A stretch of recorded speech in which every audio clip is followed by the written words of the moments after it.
On the back pressure, yeah. I'm really bringing that shit. Y'all ready? I don't think y'all are. Let's go. I'm bringing that pressure. All these other little bitches be extra. Okay, welcome to the second episode of Foe to Foe. I'm your host, Hunna. I'm here with my guest. Quan from the motherfucking bottom. You know how we rockin', nigga. You know the vibes. So, I just wanted to, ask you a couple calm questions to begin. So, what was it like growing up in the city? That's a broad brand, like, to really reach on, to be honest. Southside, just Southside, to be honest. Everybody gonna do what the fuck they do. Everybody gonna go whichever way they can. It's up to you whether you're gonna be a product of your environment or you're gonna do something different, to be honest. That's a fact. When you decided, like, you was finna start your own clothing line, called Exotic Creations, how you come up with the name, all that, Shit, to be honest, Exotic Creations came about 2012.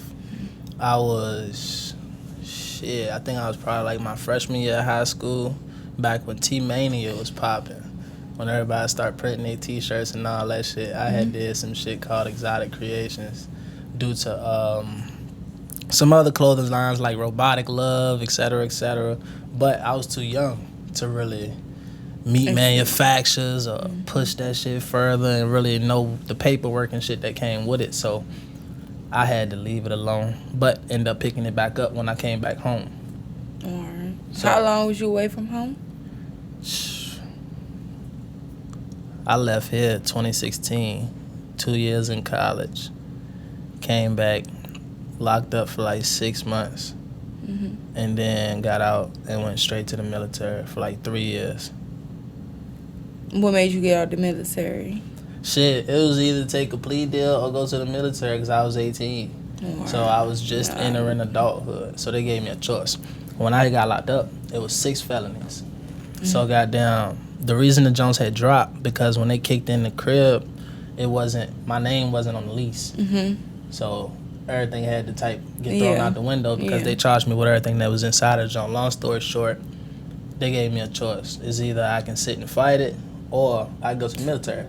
Shit, sign me up. I'm gone. I don't even want to go to jail. Yeah, like, duh, you should pick the military. So after you got out the military, you started Exotic Creations. Yeah, that was back in, October. I got here November 4th. 2021? Or I got here November 4th. I started back doing Exotic Creations in October. So what made you know, like, I want to start this? Like, I'm supposed to start a clothing line. I was broke, and I don't like working. I tried working. Shit, I was home. What was it? Probably like first 3 months. Boy, I done got banned from like 3 temp agencies. No bullshit. 3 temp agencies. I done had probably like 17, 18 jobs. Damn. This is true. This is like facts. I ain't worked none of them jobs no more than 3-4 days. Anybody who know me will tell you, Quan always got a new job. I couldn't do it. Get money. Hell no. Fuck no. I was working no more than 3 days. So either 2 things happen. It's either I get fired or I quit. So you knew, like, 9 to 5 ain't for me. It ain't. That shit boring. Yeah. And then I relate. It just alright, so when you in the military and shit, you ain't got no phone or nothing. All you can do is read. You know how Malcolm X said, time and the mind is a terrible thing to waste. How much is your time worth? Yikes. It's priceless, right? So how the fuck you gonna definitely sit and give tell it priceless? How you gonna sit and tell me 60 minutes of my life is worth $15? It's not. Exactly. It just don't sit right with me. Nah. That's why I couldn't do it. I was sitting there for not. 2-3 hours and I'd be like, hey, look, my mama, I gotta go take her to work or some shit. You feel me? Yeah, I'll like be back. $15, 6 hours. I ain't Like, coming back. you know you could do more for your money. You know? Yeah, I just feel you like know you was worth more. Like, fucking that shit is like, you could do something bigger. You feel me? Yeah, especially having expensive taste. When you like nice shit, having a 9 to 5 ain't gonna provide it. It's not. Do you think the city got potential to be more than what it is right now? Depends. It really depends on how bad people want it to change. To be honest, everybody just crack and leave. Yeah. It's easier to leave than to get everybody on the same accord. It's a fact. Ain't nobody gonna believe shit you doing until you doing it already. That's why I started this shit. That's why you gotta leave. No, that's why I started this shit. Then come back. I'm like that. No, but that's why I started this shit. Cause I'm like, I feel like it's so many different people who are doing positive shit for the city. Right. Who can make it be more than what the fuck it is right now, or than what we have made it right now. As far as like, all right, for example, you got a lot of, what's it called, consignment stores that sell shoes, clothes. Examples, Rotate, MBM Kicks. Shout out MBM Kicks. You can find Exotic Creations, 511 North Harrison Street, down by VCU campus. But stores like these, right? Not saying that this is what they do, but you got concepts of stores like these where people don't get their inspiration from home. Meaning that people have to leave here in order to come back here and make here better. That's what I'm saying. So why you think they can't make it because, that here? Like I said, it's so hard to get everybody on the same accord, even down to your own mind. If you're constantly seeing the same thing, you're going to be blind and oblivious to everything else outside of it. You're going to become a person from the outside looking in. It's not going to make sense. Versus when you leave and you actually get a glimpse of somebody else's scenario, somebody else's scenery. For example, when you go to Atlanta, it's a whole different vibe. You come back home and you be like, damn, I want to hit the studio or something. Like, I feel creative. You feel different me? energy. You bring that shit back home. Yeah. And But you had to leave in order to gain that inspiration. I feel like, personally, I done always had that drive. It was just thinking of what you gonna come up with to make this shit stand out. Some people, like you said, they gotta leave out the city in order to catch that different vibe. AKA like, me. Cause shit, looking at me, talking to me, and listening to me talking shit, you wouldn't think I was from here side. You wouldn't think I was born and raised down south side, went to Oak Grove Elementary, played for Bell Mead my whole life, you feel me? You wouldn't think none of that shit, but just off the way that I talk, dress, and carry myself. But I had to leave in order to gain a different perspective. Perception is everything. And I feel like people who, like you said, you left, people who leave and they come back with this different vision, people who are still here, they have to open their mind to be able to see that. For sure. That's exactly why I stay away. I always came back. If everybody can fucking stop going against each other. Exactly. And if everybody can see the same fucking vision, like, especially our generation, like, you know, you 23, you 24, I'm 23. I'll be 24 in July. All right, so you 23, I'm 23. I feel like the vision that we have for the city is so much different than what the fuck it is right now. You just gotta see that shit, and real shit, niggas just gotta put in the work. It's just the work that you gotta put in to get it there. Like, it can't be no hate. It can't be no, oh, I'm looking at this person doing this and they're ahead of me. No. Just because they're ahead, that's what I was talking about previously. Like, just because they're ahead of you don't mean this is your final destination. This, God, I'm a strong believer in God. This God's timing is perfect timing. Like, just because you didn't got to here doesn't mean you can't get to here. Yeah. It's just not your time yet. For sure. You just got to put in more work. You just got to go through more experiences in order to get there. You got to go through more things in order to prepare you for what's for you. That's how I be feeling about it. Do you have any advice for anybody who's thinking about starting their own business or becoming an artist or anything like that? Like, just anything that you've learned so far that you could tell somebody. To be honest, like, blatantly blunt, like, from the bottom of my heart. Keep it real. I can't, like, at this moment, talk to me at this time next year, because I'm still learning. Okay. You feel me? Like, every day is a That's struggle. advice, though. Exactly. Like, every day is a struggle for me. All right, so I can say this. Stay consistent. Yeah. That's it. For one, stay consistent. For two, don't let nobody fucking tell you that some shit ain't gonna work. You know how many times I got tired of that shit to the point where I just start dropping shit on my own. That's why Exotic Creations starting to picking up the revenue it did. Shout out to Waldo. Waldo, my right-hand man. He the one who actually helped me spread that shit throughout the city, to be completely honest with you. Because I done brought the vision to plenty of people. They ain't see it, though. Nobody seen it.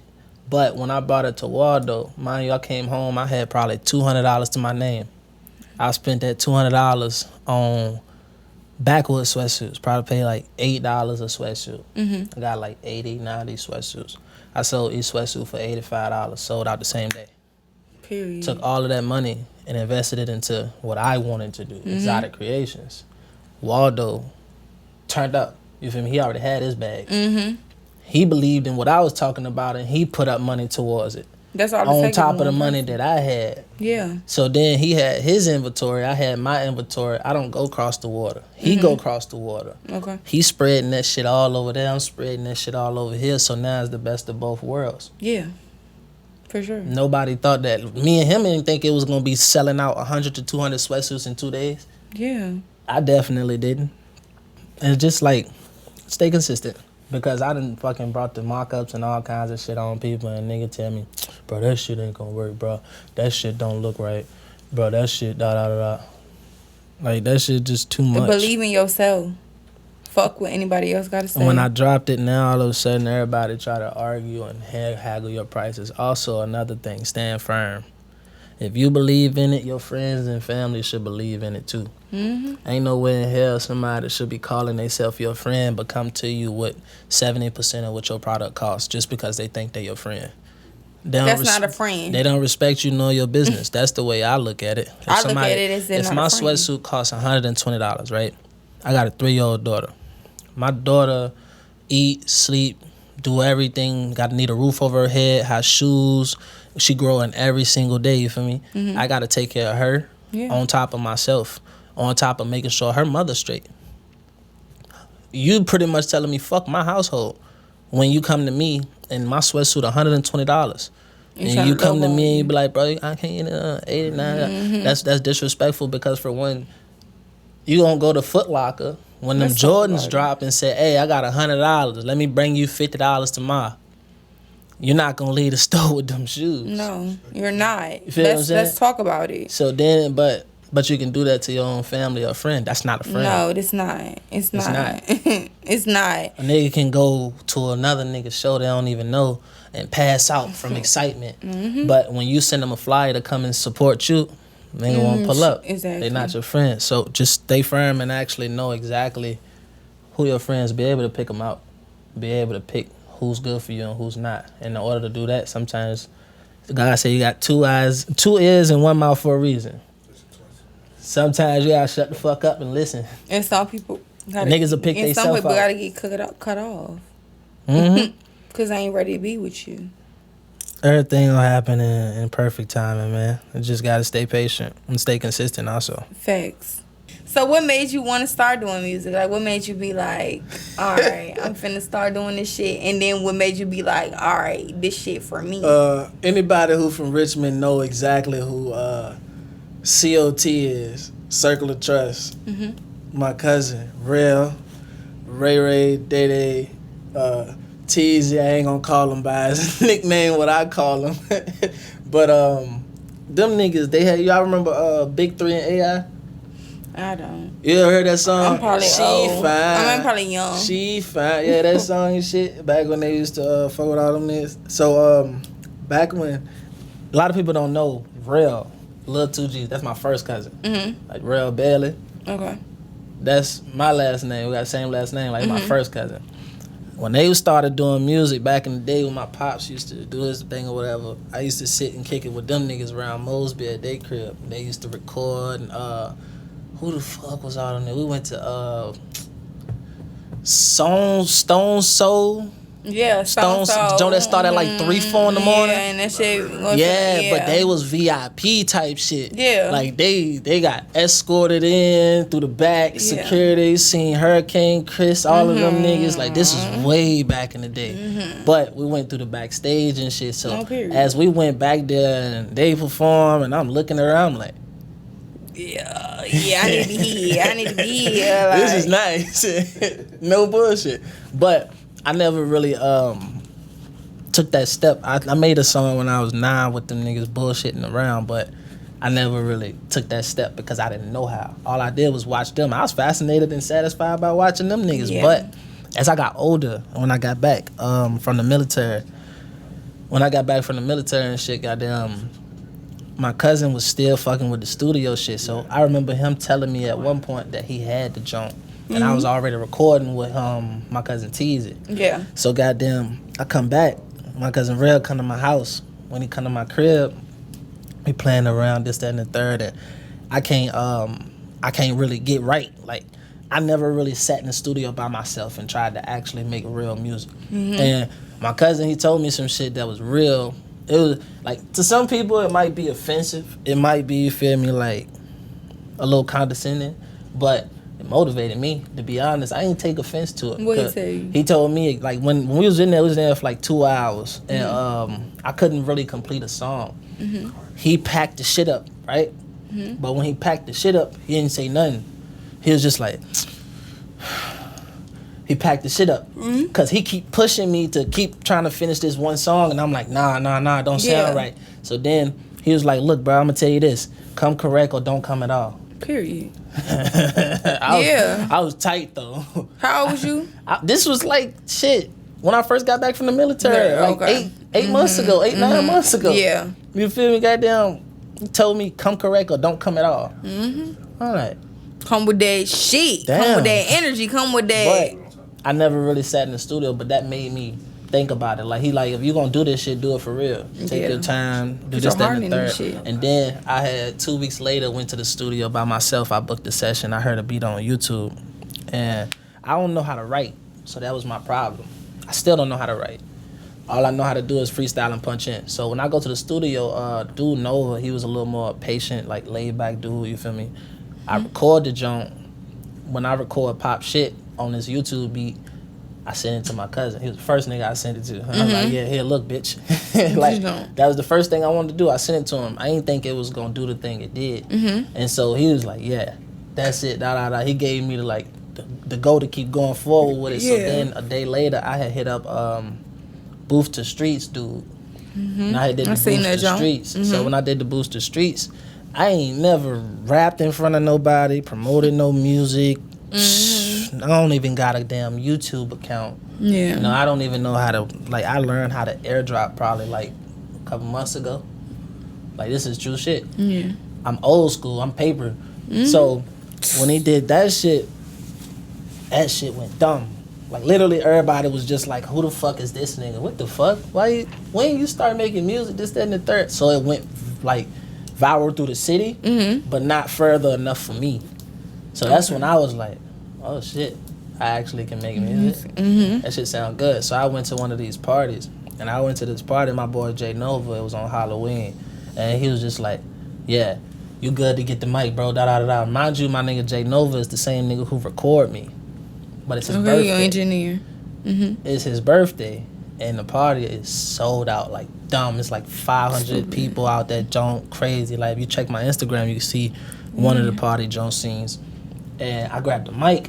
When I grabbed the mic, everybody just looking like, who the fuck is this kid? Kind of looking at me stupid. But once I started rapping, I really didn't give a fuck when nobody cared about me. I just wanted to perform it. I want my thing is, I wanted a picture of me performing it for my living room. Oh, period. That's it. I just wanted a picture. Yeah, you just wanted some lit shit. I just wanted to hang up. I didn't think that it was gonna be on RVA News and Culture and all of that shit from the performance, and then I seen that shit. So then one thing led to another as far as the consistency with music. It's hard finding that balance. That's the I wanted to ask you about that. That's the only reason. Look at you getting there. That's the only reason though why why it's like I probably got like 3-4 songs on my Instagram. But if I was to show you my notes, I got like 20-something, 30 songs. I can relate. But I wanted to ask you about your balance between being an artist and being an entrepreneur. I'm more entrepreneur than an artist right now, to be completely honest. Okay. That's my livelihood, and finding that balance is super hard because I didn't think I was good at music, to be completely honest. Till others told you. I still don't think I'm good at music. Pause. I swear to God. Pause. Hey, Kurt. We gonna pause. Kurt. Yeah. Tell me I'm lying. We gonna pause. I don't care. Tell me I'm lying, Kurt. It's not about, okay, when like I said. In the studio there, bro. No, we ain't gonna do this. How many times I said, bro, Cut that shit, bro. Look, okay. Cut that shit, Personally, I'm gonna tell y'all straight up. Like I said previously, the way others view you and the way you view yourself, yes, the way you view yourself and the way others view you is two completely different things. Right. Personally, I'm gonna tell you, like, your shit is hard. Even though I know your circumstances, you know, what the fuck I just you got going on. I don't know. I feel your like shit I is could do hard. so much better. See, the reason I say that, right, is because, all right, the music. Mm-hmm. I have to pretty much go with the flow as far as catching frequencies. Mm-hmm. And when it comes to being in a room with certain people and recording and all of that. As far as the beat, even when I hear the beat, Curtis tell you, I can listen to 65 beats to 600 beats, and if I don't, shit, if DK, you don't DK resonate with that shit, right or wrong, DK. 100% facts. I can listen to 1,000 beats, and if one of them don't stand out to me, I will tell you, I will holler at you another day, and I'll give you some time to get right. But that's the way it's supposed to be. But see, why I say I don't feel like I'm at my best is because the beats, literally, even artists like, I'm not gonna name people, but big artists, big producers and shit don't hear the things I hear in my head, which is why right now I'm learning. When it comes to Beats making a song and frequencies. Okay. Like, I'm not your average like Richmond bebop trying to rap, just trying to make some music. Break it down, cause I'm into it. Break it down. I really like music. Like, if I used to listen to music I listen to on a daily basis, it doesn't relate to what I make music about. Everything in my music is facts. Everything about it is authentic and organic. But as far as frequencies and hearing the music, certain people can't create that for me. So right now I'm in the process of learning. Right, DK? I said I was building it in my house. I'm in the process of learning. Because once I learn, I don't need to try and extort anything inside of my mental to somebody else and express it enough for them to understand and grasp the concept of what I'm hearing in my head. I feel That's like nearly impossible. Yeah. You feel what I'm saying? When I can learn it, a fact. and instead of me verbally trying to translate to you what's going on in my head, I can do it myself and say, this is what I meant. Yeah. On top of me already having a broad vocabulary enough to produce the music. But I agree with that shit. So that's why I said I don't feel like I'm at my best, because right now I'm pretty much just going with the flow until I click with a certain sound or certain beat or certain genre, just a or vibe. something. It's You the feel what I'm saying? whole. And that's nearly impossible right now until I learn certain things that I'm in the process of learning. So once the music start to drop, you'll like notice the growth in the music. If I was to show you a song that I recorded, shit, probably like 2-3 years ago, just bullshitting around. If I showed you one of those songs, you'll be like, who the fuck is this? This shit's some bullshit. But if I showed you a song now, you'll be like, yeah, all right, cool, I see the growth. Yeah, but I was talking about that earlier to them. I was telling them, like, that's what it's supposed to be. You're supposed to see growth with each drop. It ain't supposed to be you automatically coming out at your best. You know, as an artist, you gotta get comfortable in the studio. You gotta catch your vibe. You gotta know what sound is yours. Like, that's all a learning process. It's not no, I don't feel like it's not no, I'm finna hop in here and I automatically know, like, this is me. Like, nah, you gotta learn that shit. You gotta figure that shit. You gotta put in the groundwork in order to even see what your sound is supposed to be, to even hear, this is me. Like, yeah, this is my shit. This is me. I'm comfortable 100% with this, regardless of what anybody else say about it. My next session, I don't mind if you come through to see my process. Yeah. Like, if you see the process is completely different than everybody else's, because I actually critique every single thing. Sound like a perfect match. Yeah. I was about to say, like, that's Like, me. That's me in the literally. studio. I don't care, because I be having, he be in my session, my cousin be in my session, Sydney. She be in my sessions, T will be in my sessions, and I'll go in there and I'll do some shit, and they'll tell me, like, that shit sounds solid, but for me, it's like, no, it could be more. Or it's like, this could be added, or this could be added, because I'm critiquing myself. I feel like I go harder for me than anybody go for me.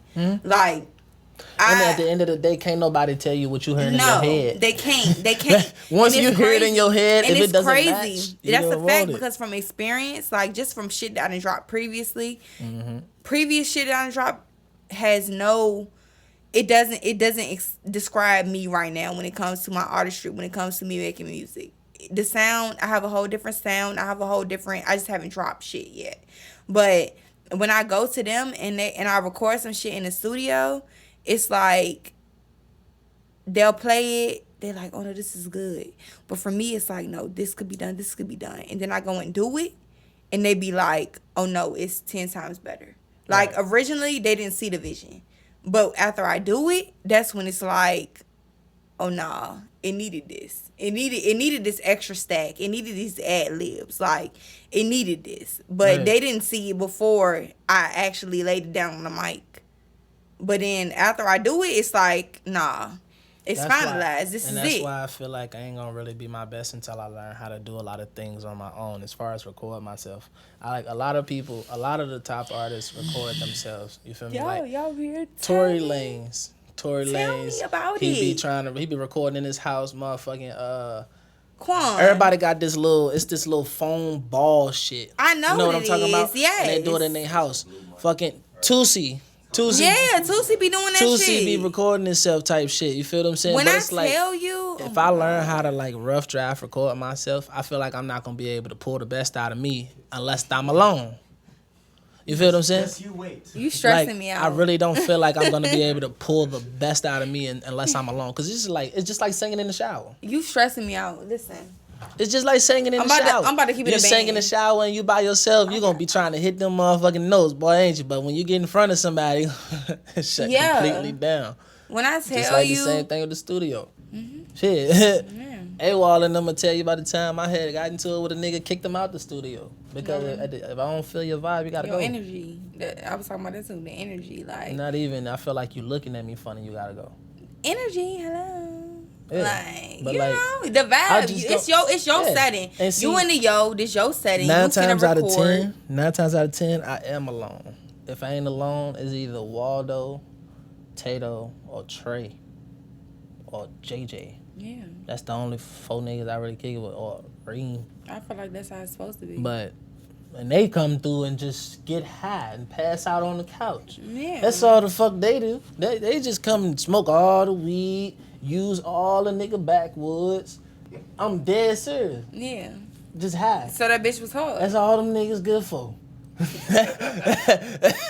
I'm telling you that. Like, and the thing is, me personally, that's enough for me. Because it's like, all right, if I know, I just go off their reactions. But they got a motherfucker attention. Exactly. So I read their reactions. That's the only reason I be having them there. They don't say too much. They don't tell me how to make shit. They just sit there, kick shit, you feel me? Yeah. And they vibe will tell me everything. If a nigga sitting there and they on their phone on Instagram and shit while you recording or playing music, you know you gotta turn it up a notch. Shout out my nigga 410, man. Shout out my nigga 410. Yeah, know that bitch turn. Follow us on Instagram at Connoisseur Smokers 410. You know, tapped in session every Friday. Tapped in with the best plug. Everybody smoking, niggas just smoking different. Every Friday. Every Friday. If you want to get verified and get the information, man, hit us up on Instagram at Connoisseur Smoke Station or my Instagram, which should be posted below. Yes, and whatchamacallit? Goddamn, it's called The Return. I did that joint 3 weeks ago. Actually, I think a day. Like, a that day joint. before. It was like a day or two before the fucking pop up. That joint is crazy though. But I only did that song because I ain't have shit to do. What you mean? Like you was in the yo and you was like, I literally like, I was lagging on content. I had no song. What was the last song I had dropped? Yeah, it was like pop shit, then Prodigy freestyle. Yeah, like last snippet or anything. You feel me? That shit. I ain't put no new shit out, so. I had went to the studio I was kicking it with Nova, just smoking. When I was just smoking with him, literally we was in the car in front of the studio. Mm-hmm. Every song that I made, bro, has just got a funny story to it. Because it's all organic, because I don't write it. That's what it's supposed to be. At all. Nova will tell you, J Nova will tell you, sure. I come to the studio with nothing prepared at all. I come in that bitch with a fucking bag of backwoods, some snacks, and some tree. And that's it. No bullshit. DK tell you. He was like, yo, you got your beat? No. You wrote in anything? You got a song or two? No. I swear to you. I'm I so just pulled serious. up. I knew what I was coming for. He said, "All right, well, look, let's start here. Get 2 songs, and then we'll record those." That bitch is And I'd be crazy. But me and Nova was sitting in front of the studio, and I came there just to smoke and kick it with him and shit. I was supposed to record that day, but I was like, "Yeah, I don't know, bro." And I played the YouTube You ain't song. recorded that day? I wasn't supposed to. I played the song on YouTube, and I was like, "Yo, what you doing right now?" He was like, "Nothing." I was like, let's go lock in. We walked in the building, and he literally set the joint up right then and there. I did that song in like 20 minutes. That Literally, lit, the hook came from me not posting nothing. It was like I'm back. Yeah. Pretty much that's back it. pitch. Yeah, you came with that y'all back pitch. much Like, it. you ain't nah. That joint is turn. It was just As an something to pretty much artist- keep everybody posted. Don't sleep on me, man. As an artist, I feel like I don't like when artists do that shit. What? When y'all drop a little snippet and don't never fucking drop the song, like, I be doing shit like that. I ain't gonna You cap. never heard the whole song? No, you have to play it for me after this, young. Everything that's fire ain't written. I try. Motherfuckers. I'm trying to learn. Bro, Shit, teach me. I write my shit. All my Teach shit. I go me. into the I'm not even finna cap. I prayed on this shit. The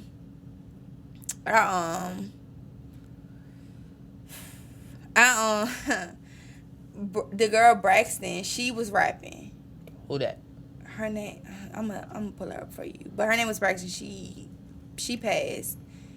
And but back when she started spitting, mind you, I had started singing. I dropped my first project in 2015. Mm-hmm. So I was singing, but like the shit that I was singing was like shit that was written for me. So it wasn't me.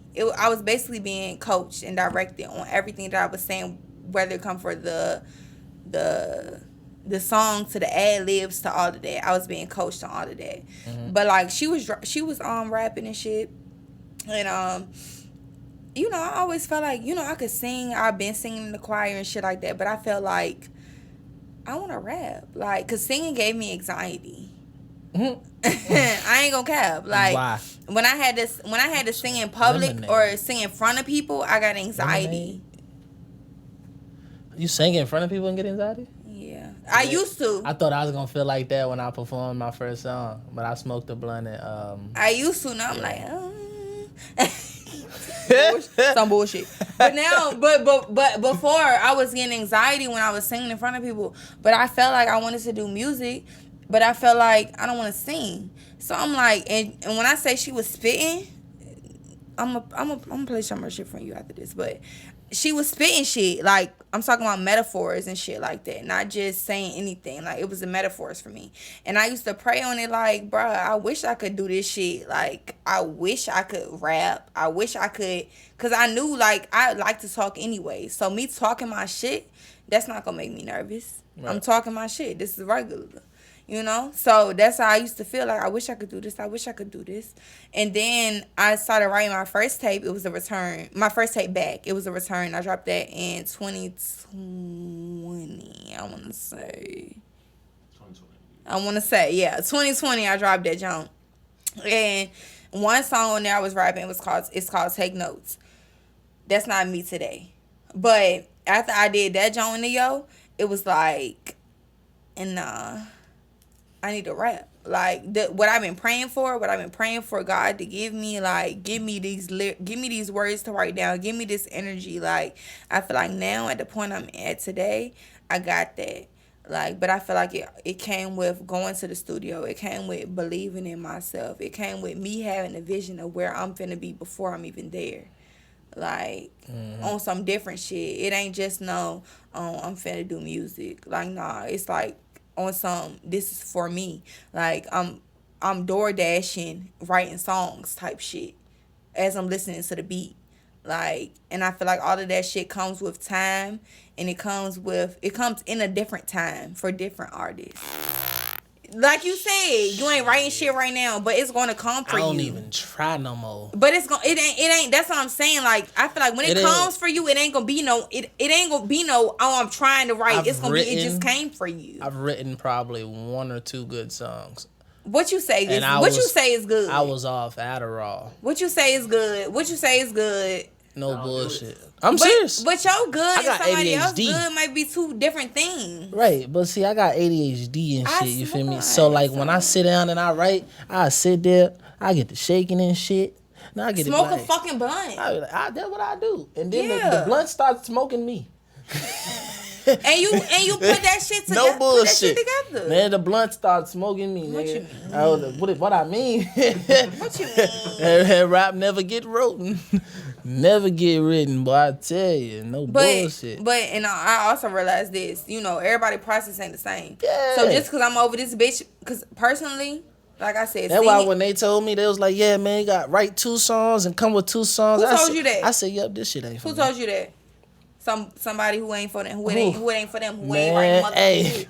hey, Like that shit ain't that easy, bro. I'ma Nigga, just people keep it write. real. That's how typically people go to the studio. Bruh. I've learned that. I've been to big studios I with don't- big artists, so I've fuck. learned that that's how people come. They But come it prepared. Ain't, You it feel me? ain't for everybody. But my point, which is why that's when I Yeah. was like, yeah, this ain't for me. But then I Yeah. went back to the studio and I kept producing music. You feel me? So then I had to find a formula. That's what it's called. A formula. Yeah. The You can formula finish your is gonna sentence. goddamn. The formula is what's gonna get you to where you need to be. I can't write, bro. My thoughts don't work. What time is it? I agree. And everything ain't for everybody. But what's for you is gonna be Sexalicious. for you. Listen. Ignore the disruption. What's for you is gonna be for you. Like Sexalicious. I'm gonna tell him right now Ain't that what why she said? why he over here trying to moisturize his legs and shit. Ain't that what she said? I'm gonna tell y'all right now, his shit is hard. Sexalicious. He gotta find that own confidence within himself. I see like I said previously, you see something so much more for somebody else and they don't see it for themselves yet. But Stay grounded and stay sexalicious. But I know that he can have multiple hats. He can be entrepreneur of exotic creations as well as artist Quan. Sexalicious. Whatever he believes in himself. We ain't finna play with this shit. But Sexalicious. thank y'all for tuning in for the second episode of 4 to 4 featuring me, Sexalicious. host Hunna, featuring my guest Sexalicious. who is so much more than what he sees himself as now. We gonna stamp that. Where your aunt? Quan. And we gonna wrap it up. Yeah. Where your aunt? Yeah. We ain't doing none of that. Yeah. And shout out to Moss, Music One Stop Shop, who this whole podcast is powered by. It wouldn't be possible if it weren't for them. Yes, sir. Yeah. Sexalicious. Say what you gotta. No, that's not what you're supposed to say. My bad. I was about to say what you gotta Hey, say. shout out to everybody, man. You know, shout out my nigga J Nova for getting me started with the music. You know, my cousin Rel for inspiring me to keep going with the music. Goddamn Waldo with Exotic Creations, 410 Connoisseur for taking me out the projects and showing me the entrepreneur way as far as with Exotic Creations and stuff like that. You feel me? Everybody, if you want to figure out more about 410 and Connoisseur Smoke Station, anything about it, just follow the Instagram and get verified. You want details on how to get verified, it should be inside of my Instagram store or the bio. Yeah, very badly. Anything you want to shout out with your clothing line or your music, anything? New drops coming soon. Get it while it's hot because they sell out fast. And I'm tired of getting cussed out. I be seeing because I be wanting to cop it. I'm like, damn. I'm so tired. He be of posting on getting his cussed LG and I be like, not my size. out. It is not my fault if you hit me up and tell me that you want something 2 days later and somebody comes to me with $120 in their hand. You out Money back talks, like the steakhouse bullshit kid. walks. I Tell need some 'em. drink. Okay, we want to wrap this up. Sexalicious. Thank y'all so much for tuning in. I appreciate y'all. Sexalicious. And we out this bitch. Sexalicious. I like Sexalicious. What's she at? Miss Sexalicious.